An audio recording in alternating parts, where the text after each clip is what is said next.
There's a funny thing about trouble. When it shows up big and ugly, most folks spend a good long time looking around, pointing fingers, trying to figure out whose fault it is. The economy, the boss, bad luck. And sometimes, yeah, it is those things.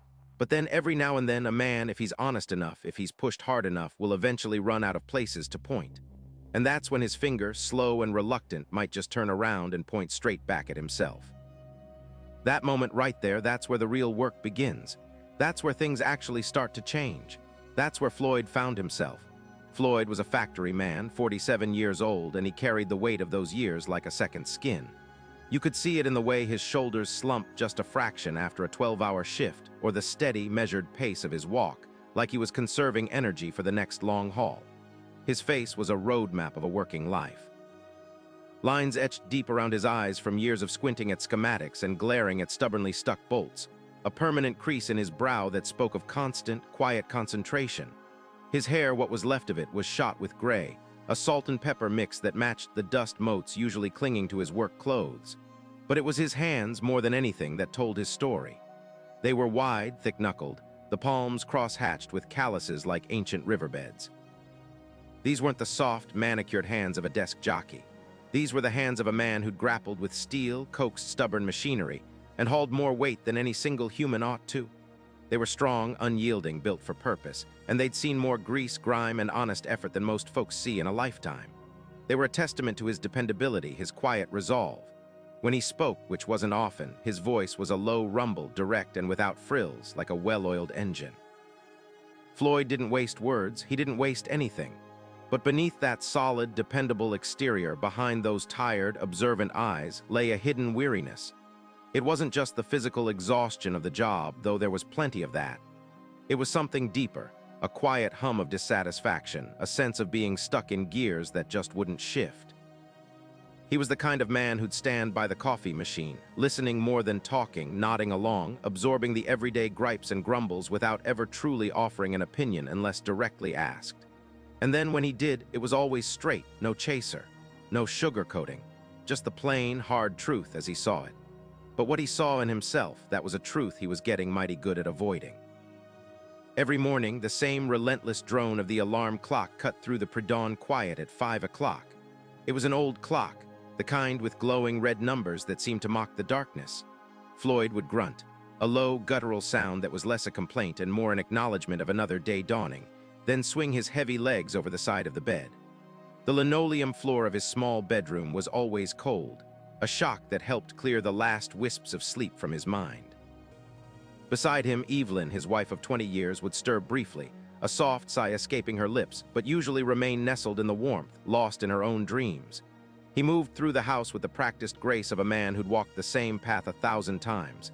Kitchen, coffee maker humming to life, the familiar scent of grounds filling the air. He'd pack his lunch, usually a thick sandwich, an apple, maybe a handful of pretzels. Nothing fancy, just fuel. He'd sit at the chipped Formica table, sipping his coffee, watching the streetlights still burning outside. The neighborhood was quiet then, just the occasional rumble of a delivery truck or the chirping of an early bird. He liked these moments, the stillness before the world woke up and started demanding things. But even in that stillness, a subtle current of anxiety ran beneath the surface, a low hum he'd learned to live with. By 6, he was in his worn Ford pickup, the radio tuned to the classic rock station, making the 10-minute drive to the plant. It was the same route, past the same diner, the same gas station, the same forgotten billboard with peeling paint. The factory itself was a sprawling beast of brick and corrugated metal, belching steam and a faint metallic odor into the morning sky. Inside, it was a symphony of clang and hiss, the relentless rhythm of machines shaping steel, stamping parts, moving things from one place to another. Floyd was a part of that rhythm, a vital cog in the giant industrial clockwork. His job on the line, operating a massive hydraulic press, was about precision and repetition. Day in, day out, the same motions, the same levers, the same inspection of finished pieces. He was good at it, damn good. He took pride in the perfect alignment, the clean cut, the steady flow. But pride didn't pay the bills. And the bills, they were a constant shadow. They piled up on the kitchen counter like silent, paper-thin accusers. The mortgage on their modest house always a little tighter than he wanted. Sarah, their 16-year-old, needed new braces, a cost that made his stomach clench. Mark, 13, was growing like a weed, outgrowing clothes faster than he could buy them. Food, utilities, car insurance, it was an endless parade of expenses, always seeming to outpace the modest raises that barely kept pace with inflation. He watched his paycheck dwindle, sometimes before it even landed in his bank account. He'd often catch himself staring at the numbers on his bank statement, a tight knot forming in his chest. Just gotta keep pushing, he'd tell himself. That's just how it is. Economy's rough. Plant S not doing as good as it used to. Manager's a cheapskate. He had a whole litany of reasons, a well-rehearsed internal monologue that justified the perpetual grind, the feeling of never quite getting ahead. It wasn't his fault. It was everything else. The world, circumstances. It was easier to point fingers at the invisible forces than to ever really ask himself if he was doing everything he could. Easier to blame the system than to look in the mirror and question the man staring back. Floyd's world began with the screech of an alarm at 5 a.m., 6 days a week. The chill of the floorboards on his bare feet was a familiar shock, followed by the ritualistic stretch that barely loosened the knots in his back and shoulders. A quick, scalding shower, then the strong, black coffee that tasted of survival, not pleasure. He'd eat his scrambled eggs and toast in silence, the quiet hum of the refrigerator often the loudest sound in the kitchen.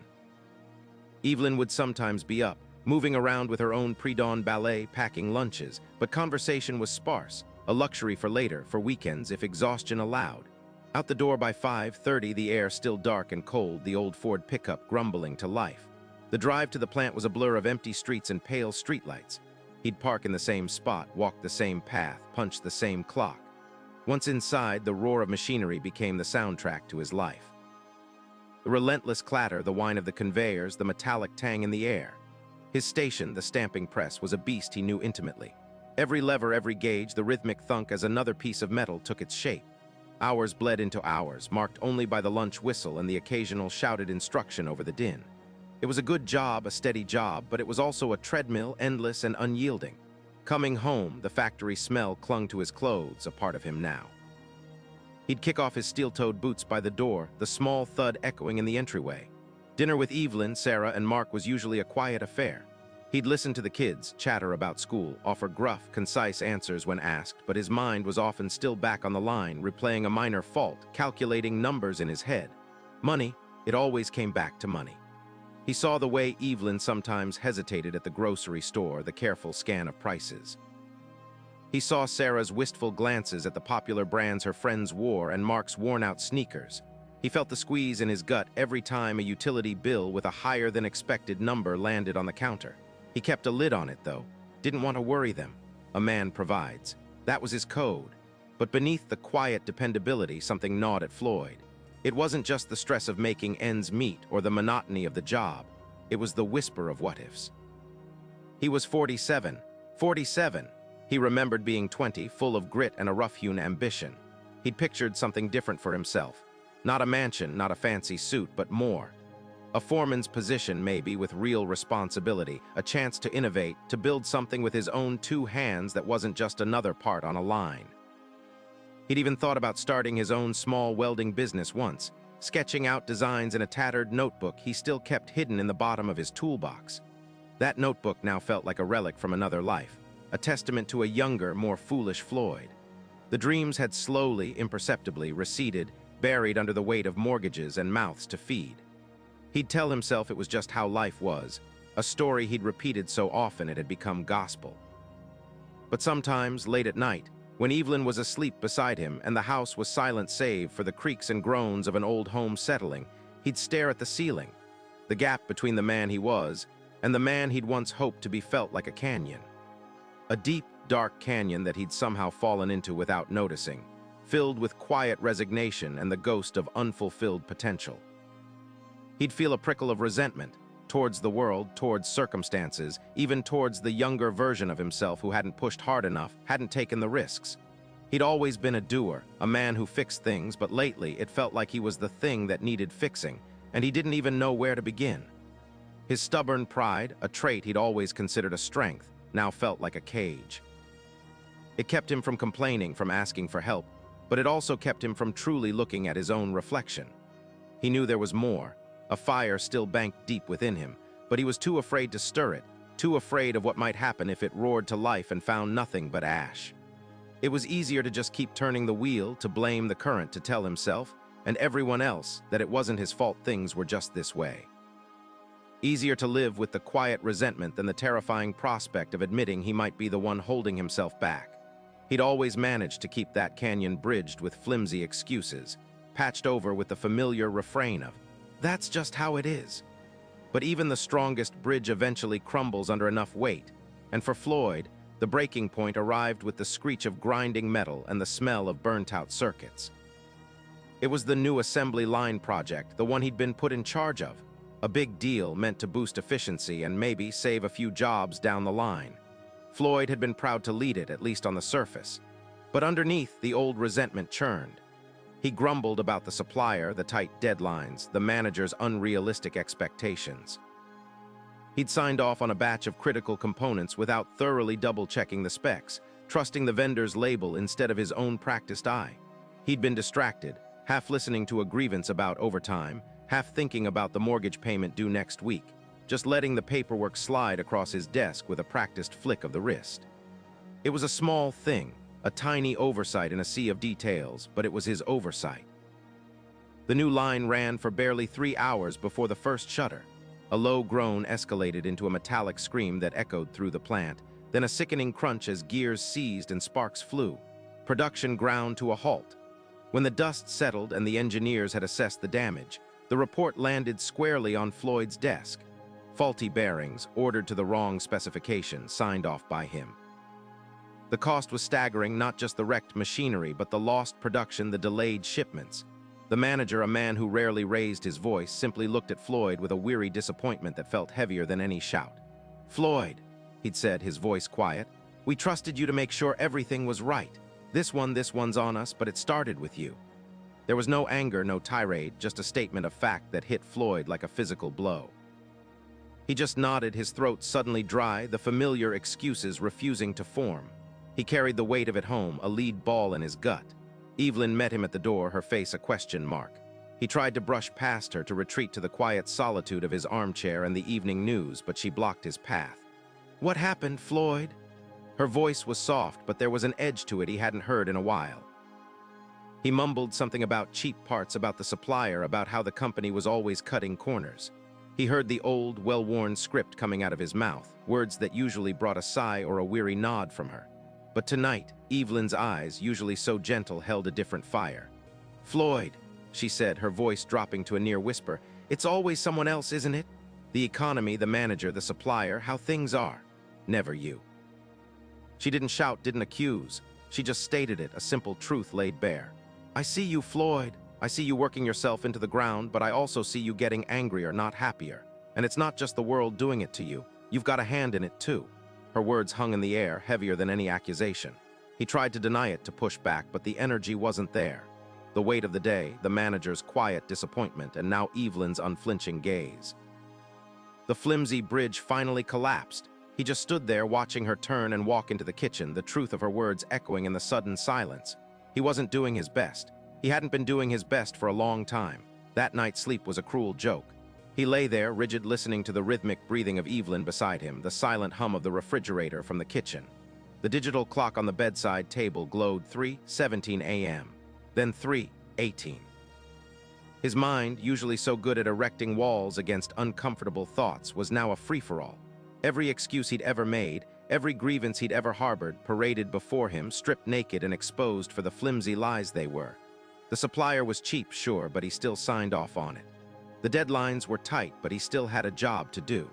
The manager was demanding, but he still relied on Floyd to deliver. He saw himself vividly, skimming over reports, letting his mind wander, muttering under his breath about the unfairness of it all. He saw the corner he'd cut, not out of malice, but out of a kind of lazy resentment, a silent protest against a system he felt was holding him back. But who was he really protesting against? Himself. A cold wave of shame washed over him, deeper than anything he'd felt in years. He wasn't just stuck, he was actively contributing to his own stagnation. His fear of failure had morphed into a fear of even trying, a fear of truly engaging, because if he tried and failed, then there would be no one left to blame.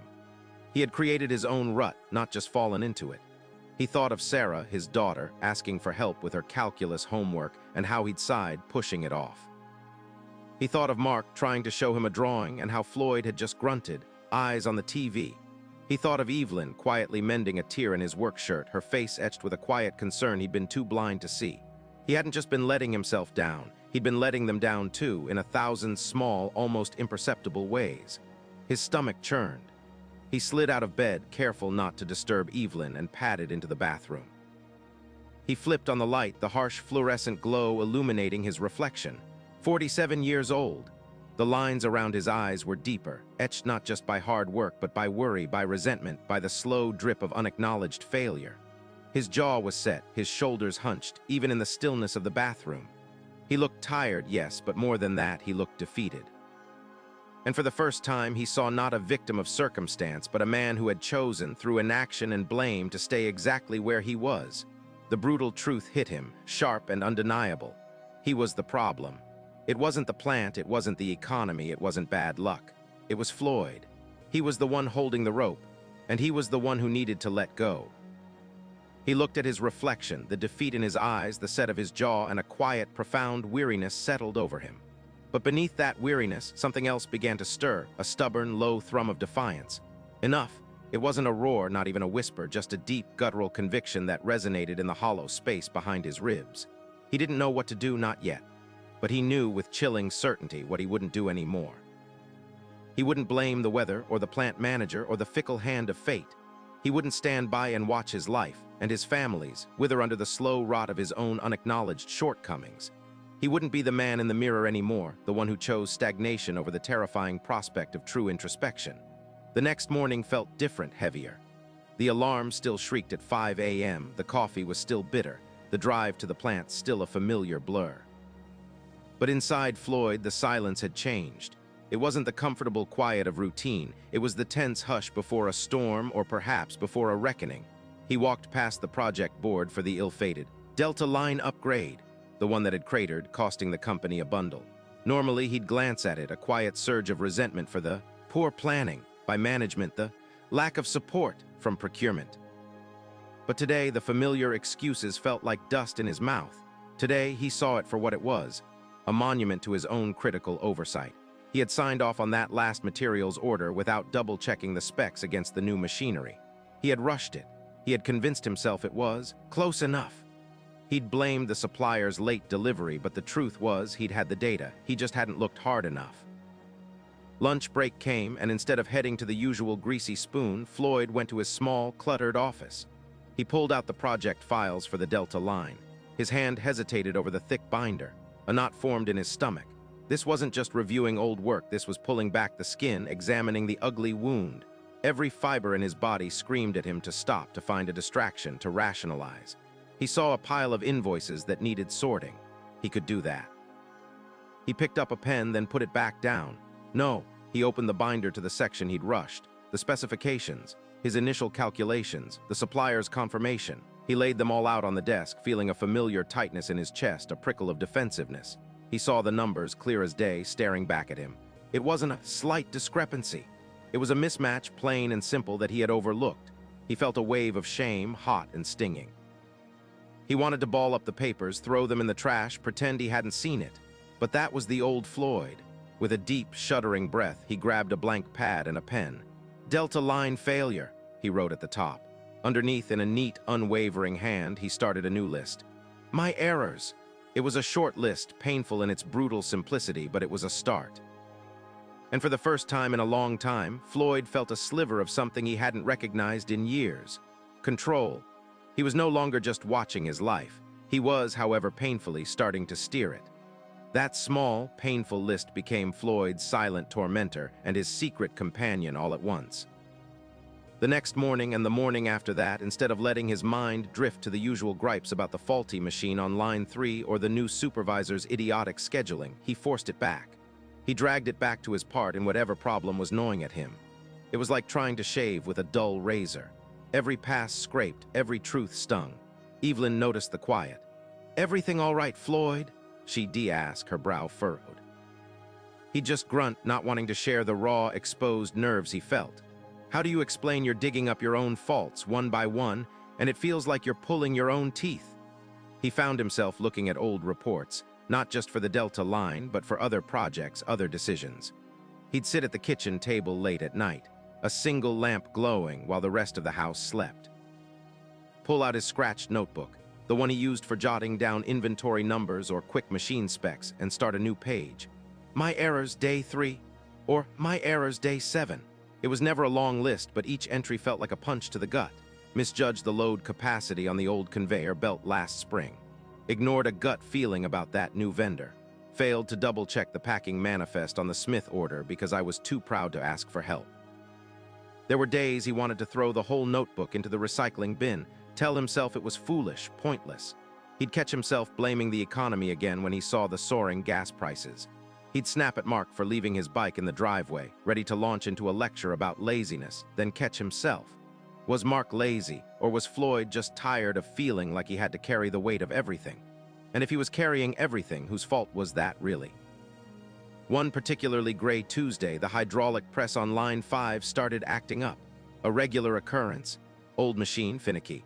Before, Floyd would have spent an hour grumbling, maybe calling maintenance, maybe trying a quick fix himself while muttering about how the company wouldn't spend money on new equipment. Today, he walked over, stared at the sputtering motor. His first thought was the usual. Cheap parts, damn company. But then the new voice in his head, the quiet, insistent one, pushed back. What did you do, Floyd? He paused. He was the one who signed off on the last quarterly maintenance report. He knew the pressure seals were old. He had chosen to prioritize another repair, deeming this good enough for another few months, good enough. That phrase, so often his mantra, now tasted like ash. He hadn't been honest with himself about the actual risk, prioritizing a minor inconvenience over a potential breakdown. He hadn't pushed hard enough for the proper parts. He hadn't done his due diligence. A wave of frustration, so potent it felt physical, washed over him. He almost yelled, almost kicked the old machine. Instead, he just stood there, breathing heavy, the smell of grease and hot metal filling his lungs. It was easier to curse the machine. It was easier to blame the budget. It was easier to stay exactly where he was, right inside the rut he'd dug for himself over decades. This self-assessment, this brutal mirror, it was draining. It wasn't making him feel better, it was making him feel worse. He felt smaller, more incompetent than he had in years. This is stupid, he thought. I'm just tearing myself down for nothing. He walked away from the press, the problem still there, unresolved, a knot in his stomach. He went to the break room, poured a cup of coffee, and stared out the window, ready to abandon this whole painful experiment. He thought of Evelyn's words, the bluntness that had stung him so deeply. You blame everyone else, Floyd. He thought of Sarah's disappointed eyes after the Delta Line fiasco when he just shrugged and said, bad luck, kid. Happens. He thought of the quiet shame that had settled deep in his bones, the kind of shame that kept a man up at 3 a.m. He realized that feeling worse was part of the process. It was the body's reaction to a deep clean, a necessary ache as the infection was finally being drawn out. The old Floyd would have quit then. The old Floyd would have found a justification, a convenient excuse. But something in him, that deep-seated pride that often warped into stubbornness, wouldn't let him. It was a fight every single day to keep looking, to keep acknowledging, to keep writing on those pages. Picked up his coffee, went back to line 5. He knew what he had to do. He wasn't just fixing a machine, he was fixing a habit. He picked up his coffee, went back to line 5. He knew what he had to do. He wasn't just fixing a machine, he was fixing a habit. The next few days were a grind, a slow, ugly ascent. Floyd still felt the internal resistance, the urge to throw his hands up and blame the engineers for poor design or the purchasing department for cheap parts. But each time the thought came, he'd catch it. He'd force himself to dig deeper, to ask, what part did I play? What could I have done differently? Where did I miss it? He stopped just looking at the symptom. He started hunting for the disease, especially when he suspected he was the carrier. He started noticing patterns. A subtle wobble in the feeder tray on line 5 that he'd always ignored, assuming it was just how that old machine ran. He saw it not as an immutable fact, but as a direct cause for the occasional misfeed that led to rejected parts he was supposed to oversee. He remembered the Delta Line project, the very one that had been his undoing. He hadn't properly cross-checked the material specs, trusting an old print without verifying against the new batch. It was a lazy shortcut, one he'd rationalized as efficient at the time. Now it was a glaring error, entirely his own. One Tuesday, about 3 weeks into his personal war, a minor calibration error occurred on line 3. Old Floyd would have called maintenance, grumbled about shoddy equipment, and waited.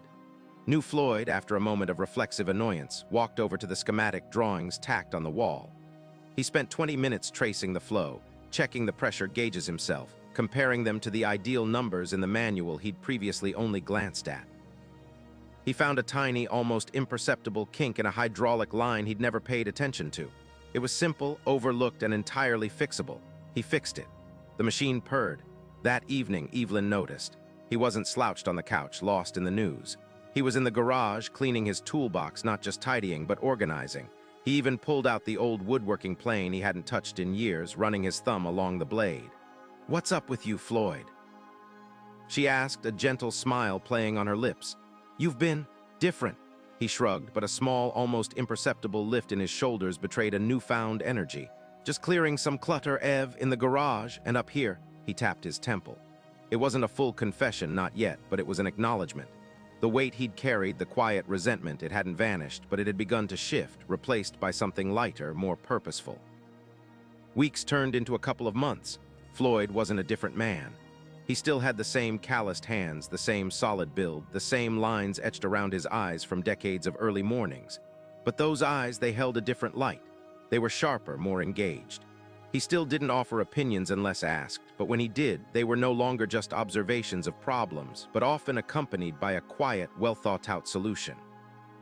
He started keeping a small, plain notebook in his back pocket, not just for work notes, but for his own reflections.